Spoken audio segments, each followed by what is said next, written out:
Assalomu alaykum. Men Zarafshon shahar 8-maktabning ona tili va adabiyot o'qituvchisi Avaz va Shahnoza bo'laman. Bugun sizlarga tavsiya qiladigan kitobimiz, o'qishga tavsiya qiladigan kitobimiz Shuhratning Oltin zanglamas romani bo'lib, bu roman 1936-1965-yillar oralig'ida yozilgan. Romanda urushdan oldingi va urushdan keyingi mudhish qadag'onlarga duchor etilgan iymonli, e'tiqodli kishilarning fojiali taqdiri aks etib berilgan hisoblanadi.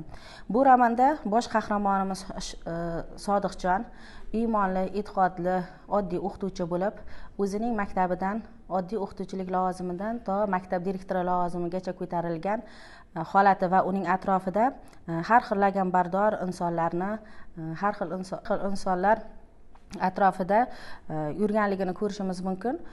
U o'z direktorlik lavozimida ishlab yurgan paytlarida qattiqqo'l, to'g'ri so'z, insofli bo'lganligi sababli uning atrofidagi ayrim dangasa, o'zini ishining uddasidan chiqa olmaydigan o'qituvchilarga bu narsa yoqmaydi va ular birgalikda Sodiqjonning ustidan shikoyat xatlari yozdirib qamalishiga sababchi bo'ladi.